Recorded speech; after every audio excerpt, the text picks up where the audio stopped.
Before I head off to the Elite Four, there is one more thing that I said I wanted to do, and I kind of been putting it off. But there's no real reason for me to do this, but I do want to go to all the TM departments in the game, and I want to just buy all the TMs that they have, because I did sell all my relic items to that one item maniac, and I've got more money than I know what to do with, and I'm not really in need of any of these TMs, but I would like to see how much of the TM list I have managed to complete in this game. If I go to the TM department in Nimbus City, there is the TM department in Mistralton City, and you are going to sell the weather moves. I thought the Icarus City TM department sold the weather moves, but maybe those are like the elemental attack moves, like the Fire Blast, the Blizzard, the Thunder. Anyway, let's buy these weather moves. Here in Icarus City, we have... Okay, so those are the, like the big attack moves, the Blizzard, the Thunder, and the Fire Blast, and apparently I bought those already, so I don't have to do that again. And in Shopping Mall 9, on Route 9, there's the TM department here. I may have bought one of these already, Hyper Beam, Giga Impact, or something. Nope, neither. So I can just do that now, and there's going to be the original, overly, obnoxiously overpowered normal type moves that you can teach to your Pokemon. If I go into my bag, let's see. So we've got this big old list of TMs that comes auto-sorted. How many do I have? 1, 2, 3, 4, 5... So there are a few more TMs that I don't have. I know I could buy some for BP in the Battle Subway if I wanted to. I am pretty sure that there are a few TMs here and there across the land that I either missed on routes or dungeons, or some TMs that NPCs might have given me that I just forgot to talk to. But I don't feel like going for that degree of completion.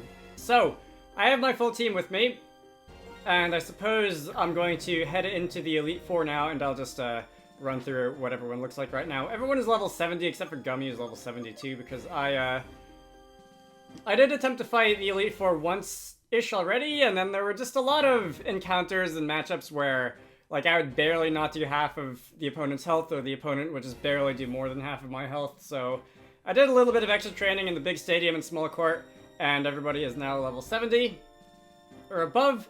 As for items, I'm pretty sure everybody's holding the same items that they had before. Line has the Rocky Helmet, Nightshade has the Razor Fang, Gummy has the Scope Lens, Argo has the Razor Claw, Zach has the Shell Bell, and Allison has the Leftovers. Changes to moves, I think the only change to moves that I've made is Line. I went back to the Remove Relearner and taught you Explosion, so just in case we need to go out with a bang, that's an option. And Argo has Giga Impact instead of Slash, because Giga Impact is twice as powerful if I really want a nuke coming from something that's as strong as an Excelgor with 221 physical attack. On a Giga Impact, that's an option that I have available to me. So I said that I went in and fought the Elite Four once-ish, and then turned around and decided to go back for some extra training. And that is because several times now, there have been various recording miscues involved, in which I would fight like one or two of the Elite Four members and then realize something is wrong. For example, the recording not being going. So I went through 3 Elite Four members one time without realizing that I hadn't started my recording. I think I came in here with Mew in my party once instead of all 6 of my party members, so it's just been one of those days. Hopefully nothing bad is gonna happen. Hopefully I should be able to get through these guys without too much issue. I've had what you might call a little bit of practice, having like fought Marshall a couple times and then won and then had to restart for problems that were beyond the scope of the game. Anyway, let's see. So all the Elite Four members on their rematches are going to have 6 Pokemon instead of 4. They may or may not be fighting with Pokemon which are not part of the Unova Pokedex. I want to say they all have their original 4 Pokemon that they fought you with the first time, plus 2 more, but I'm not 100% sure on that. I'm only going to say I'm like 70% sure on that. Anyway, Marshall is going to lead with a Breloom, so as it happens, Breloom is one of the rare other Pokemon. Sorry, one of the rare other Pokemon who is capable of using Spore! Who is not Amoonguss? That's not what I wanted to see you do. Thank you. Alright, we're gonna avoid the Sky Uppercut. That's nice. Gonna waste a turn on that sleep. Come on, wake up on the first turn. I'd really appreciate it if you did. Alright, that's the Rocky Helmet and we're asleep. Alright. This unfortunately might mean that Lion is basically out before anything happens, because I was counting on being able to get off the Stealth Rocks. It's not of critical importance that I'm able to do that because, you know, martial fighting types take not very effective damage from Stealth Rock, but, who do I want to send in? Let's send in Nightshade. Just any additional damage that I can deal to these guys would be appreciated. Let's see. So, I've got a couple other strategies that I'd like to employ here. One is going to be, I think, let's say... Let's drop a Sludge Bomb on you. That should be super effective damage. Yeah. Breloom did not do that first times that I tried fighting Marshall.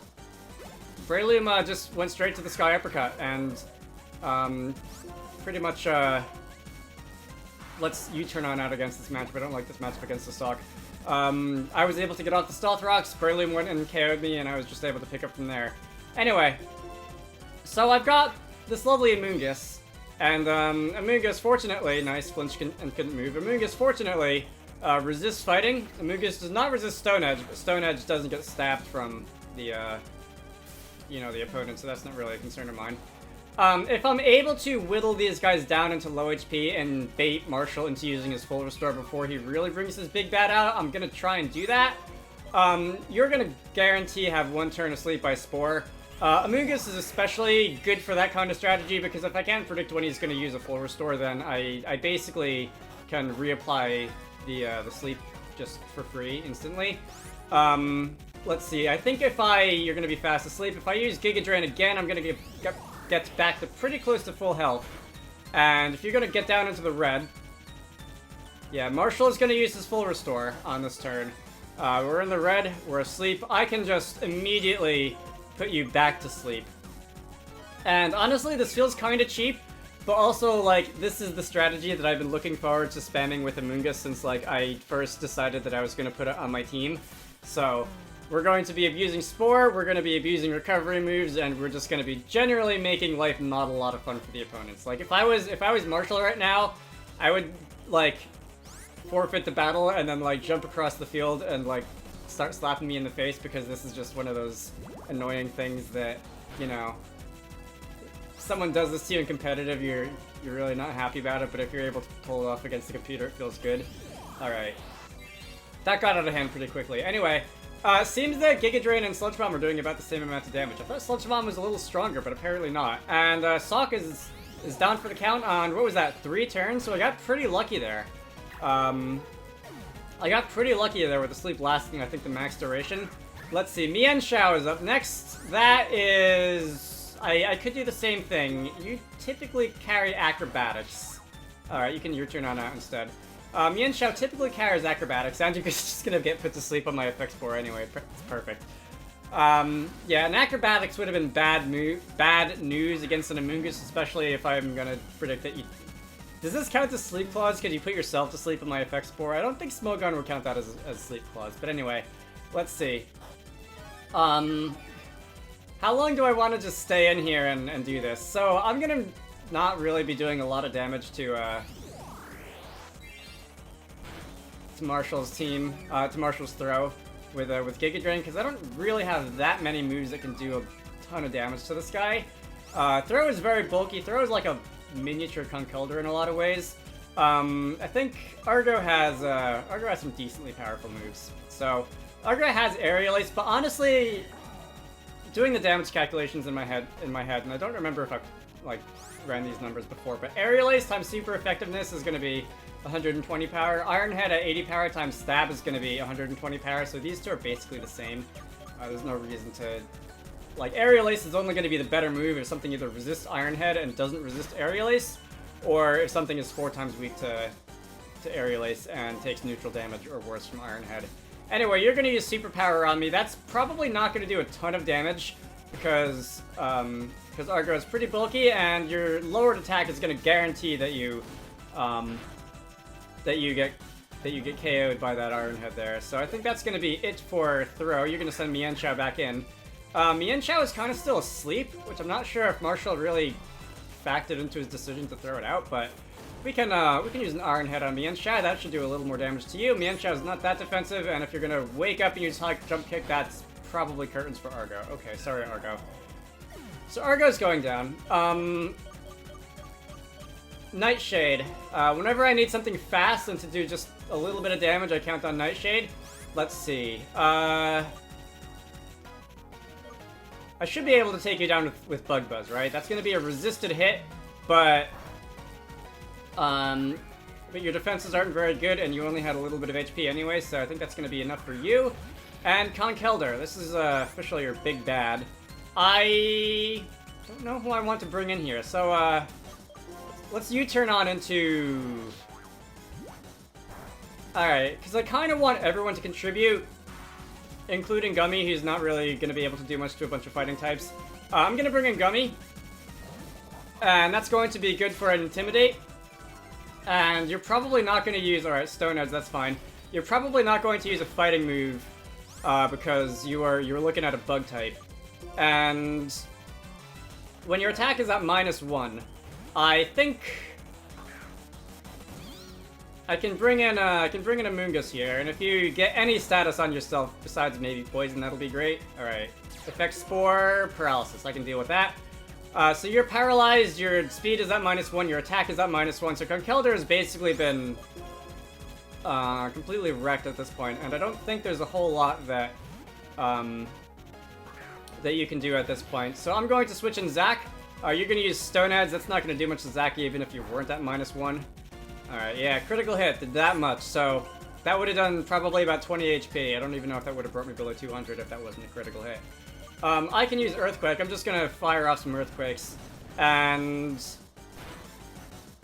Alright, maybe I won't fire off some Earthquakes because we're avoiding the attack. Maybe I won't fire off some Earthquakes because,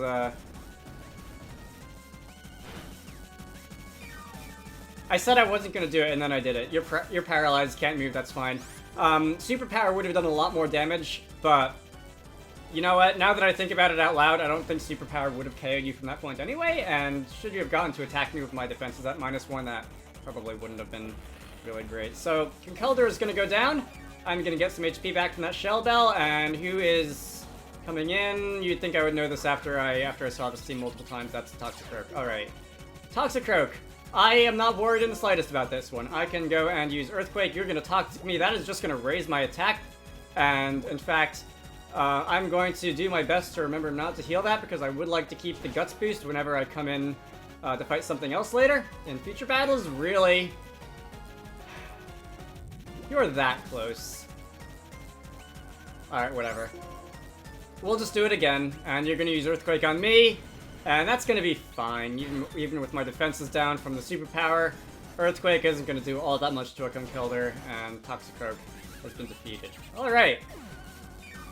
My recording is going. I would like to keep that version of the fight, and I would like to not have to do this fight again. Because I've done this several times today, because I'm really bad at the YouTube thing, apparently. Alright, thanks, Marshall. I don't feel like reading your text for the millionth time. Bye! Yeah, let's get out of here. So, yeah, I didn't get to... I didn't really get to say this at the beginning, I think, because it just sort of ran in. I decided to go Marshall first, and I'll go counterclockwise around the room, because usually, and most of the time when I go fight the Elite Four in Unova, I start with Chantal, and I go clockwise around the room, and I just felt like mixing things up a little bit, so we'll be doing it in reverse order. Next time, I'm going to fight Caitlyn. Hopefully, we will have just as easy of a time with that fight as we did with this one. We'll see. Until then, my name is Dragonite. This has been Pokemon White. I hope you all enjoyed that, and I will see you all later.